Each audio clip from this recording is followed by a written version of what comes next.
میں جوائن کیا ہے صحافی رہنما ہے رانا عظیم صاحب۔ رانا عظیم صاحب بہت شکریہ آپ کے وقت کا۔ رانا عظیم صاحب آپ بھی مناظر دیکھ سکتے ہوں گے، رات بھر بول نیوز کے اسلام آباد آفس کے باہر سلور کلر کی ویگو کھڑی رہی اور ہراساں کرنے کی کوشش کی جا رہی ہے صحافیوں کو، خاص طور پر بول نیوز کو۔ آپ کیا سمجھتے ہیں، کیا کہیں گے اس تمام تر صورتحال پر؟ لیکن بدقسمتی یہ ہے کہ پاکستان جو اسلامی جمہوریہ پاکستان ہے، جہاں پر ہمیشہ قانون اور آئین کی بات ہونی چاہیے، اب اس ملک کے اندر صورتحال یہ ہو چکی ہے پچھلے چند ماہ سے کہ جو شخص بھی بولتا ہے، جو لکھتا ہے، جو اب اصل بات کو سامنے لاتا ہے، جو اپنی رائے کا اظہار کرتا ہے، اس پر قدغن لگائی جاتی ہے، آزادی صحافت کو بہت پر حملہ کیا جاتا ہے اور اس شخص کو جو ہے اس کو قومی مجرم قرار دے کر اس کے خلاف مقدمات درج کیے جاتے ہیں۔ مجھے ایک بات بتائیں، سمیع ابراہیم جو ہے، کیا وہ سمیع ابراہیم کو کوئی ایسی چیز نہیں ہے؟ اب سمیع ابراہیم سب کے خلاف کوئی وہاں مقدمہ درج کروانا جہاں وجود بھی نہیں ہے، جہاں پہ انہوں نے کبھی جا کے بات بھی نہیں کی، پھر اس کے بعد ان کے گھر کے باہر گاڑی کھڑی کرنا، ان کے دفتر کے باہر گاڑیاں کھڑی کرنا، ان کو ٹیلی فون کرنا، ان کو دھمکیاں دینا اور پھر ان کو ہراساں کرنا، یہ کون کر رہا ہے؟ سب کو پتہ ہے، ہر شخص کو پتہ ہے یہ کون کر رہا ہے اور سب کو پتہ ہے اس کے پیچھے کون کھڑا ہے۔ سب کو پتہ ہے کہ یہ سارے معاملات کیوں ہو رہے ہیں اور یہ معاملات جو ہو رہے ہیں یہ پاکستان کے خلاف ہے۔ یہ جو معاملات ہو رہے ہیں آزادی صحافت کے خلاف ہے، پاکستان کے اندر جمہوریت کے خلاف ہے، یہ پاکستان کے اندر اس سوچ کے ہم آگے لے کر جانا چاہتی ہے۔ تو ہم تو پہلے دن سے اس پہ بالکل سٹینڈ لے رہے ہیں۔ Pakistan federal union of journalist جو ہے وہ بالکل اس پہ سٹینڈ لے رہی ہے اور ہم نے اس پہ منگل کے روز ملک بھر میں احتجاج کی کال بھی دی ہے۔ یہ سہالی سمیع ابراہیم سب کا معاملہ نہیں، یہ پاکستان میں آزادی صحافت کا معاملہ ہے، یہ پاکستان ہونے والوں کے تحفظ کا معاملہ ہے، یہ پاکستان میں حق کی بات کرنے والوں کا معاملہ ہے۔ تو اس پر Pakistan federal union of journalist جو ہے وہ انشاءاللہ تعالی کل کو مجاز کرے گی احتجاجی۔ رانا عظیم صاحب، واضح عدالتی احکامات موجود ہیں کہ ہراساں نہ کیا جائے، لیکن پھر بھی ہم دیکھ رہے ہیں اس طرح کی حرکتیں ہوتی ہیں۔ آپ کیا سمجھتے ہیں، توہین عدالت کی کارروائی ہونی چاہیے؟ توہین عدالت کی کارروائی بھی ہونی چاہیے، اس پر باقاعدہ وہ جو لوگ یہ سب کچھ کر رہے ہیں ان کو پکڑنا چاہیے، پہلی دفعہ ان کو سامنے لانا چاہیے، لا کر ان کو سزا دینا چاہیے۔ یہ پاکستانی عدالتوں کے لیے بھی ایک چیلنج ہے، پاکستانی عدالتوں کا بھی ایک امتحان ہے۔ پاکستانی عدالتیں جو ہیں ان کے آگے بھی یہ چیز بڑی کلیئر ہونی چاہیے کہ کیا پاکستانی عدالتوں کے احکامات کو مانے جاتے ہیں کہ نہیں، اور اگر وہ پاکستانی عدالتیں کہتی ہیں، جس طرح رات کے چیف جسٹس صاحب نے کہا کہ ہم قانون کے مطابق چلیں گے، تو وہ قانون کے مطابق کب تک اس پہ عمل ہوگا؟ یہ کھلا چیلنج ہے۔ لیکن میں آپ کو ایک بات بڑا کلیئر بتا دوں، پاکستانی عدالتوں میں آپ جائیں یا نہ جائیں، پاکستانی عدالتیں انصاف دیں، اس سے اچھی بات ہی کوئی نہیں ہے۔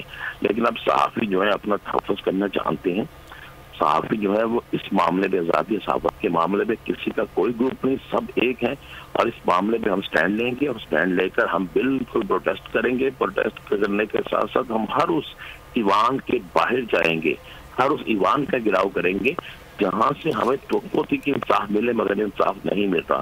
ہم ہر جگہ جائیں، ہمیں پتہ ہے کہ یہ ریاست کا ایک اہم ستون ہے، مگر ریاست کے ایک بڑے اہم ستون کمزور کیا جا رہا ہے۔ یہ ستون خاموشی سے بیٹھ کے سکھ کی بات سے بھی آ رہے ہیں، ہم وہاں تک بھی جائیں گے، وہاں بھی پروٹیسٹ کریں گے اور انشاءاللہ تعالیٰ آپ دیکھیں گے منگل کے روز ہونے والے پروٹیسٹ جو ہے اس میں بہت سی چیزیں واضح ہو جائیں گی اور ایسے لوگ جو ہیں کہ پاکستان کے خلاف جا رہے ہیں، ہم کسی صورت پہ یہ نہیں ہونے دیں گے۔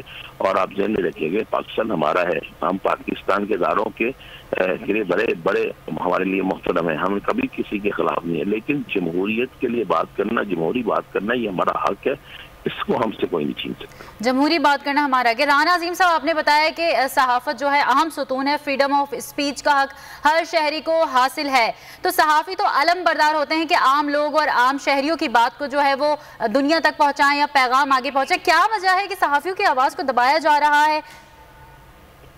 دیکھیں یہ صحافیوں کی آواز کو ایک دبانے کی وجہ جو بڑی کلیئر سی ہے، ایک ہمیں پہلے تقسیم کیا گیا، ایک وہ تمام میڈیا ہاؤسز میں، اگر آپ سننا چاہتے ہیں پھر اصل بات یہ ہے کہ اب کیا کہاں گئے وہ میڈیا ہاؤسز جو کل صحافت کی بات کرتے تھے، کہاں گئے وہ بڑے معروف سینئر اینکرز کریں، بڑے معروف تجزیہ کار جو کل تک تو کہتے تھے کہ آزادی صحافت کو خطرہ ہے۔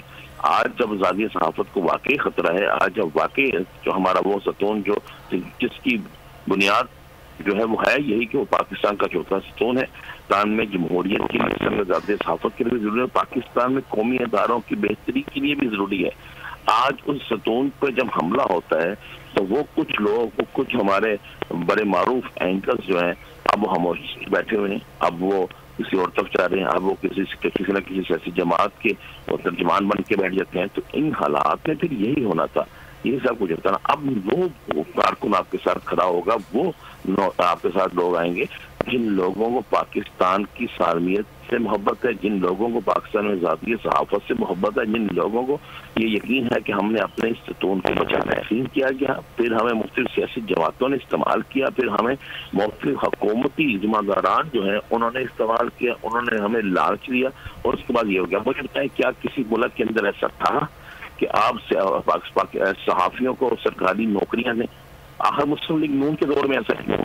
ایسا کیوں ہوتا ہے کہ مسلم لیگ نون کے دور پہ جو ہے صحافیوں کو جو ہے مختلف مراد دی جاتی ہیں، مختلف عہدوں پر فائز کیا جاتا ہے. صحافی جو ہوتے ہیں ان کو سیاسی جماعتوں کی اہم میٹنگوں میں بلایا جاتا ہے. صحافی جو ہوتے ہیں ان سے مشورے لیے جاتے ہیں. صحافیوں کو کبھی ایسا ہو، صحافی آزاد ہے یار. صحافی کو بھائی سیدھی سی بات، اس نے حق کو سچ کی بات کرنی ہے، اس کے لیے بالکل. رانا عظیم صاحب، صحافی کا ایک اپنا نقطہ نظر ہوتا ہے، پوائنٹ آف ویو ہوتا ہے، جس کو پوری دنیا میں تسلیم کیا جاتا ہے. پوری دنیا میں جسے کہتے ہیں صحافتی جو رائے ہوتی ہے اس کو تسلیم کیا جاتا ہے، اس کو اہمیت دی جاتی ہے، نہ کہ اسے دبانے کی کوشش کی جاتی ہے. پاکستان میں ایسا کیوں ہوتا ہے؟ آپ کیا سمجھتے ہیں، کیا بنیادی نقائص ہیں؟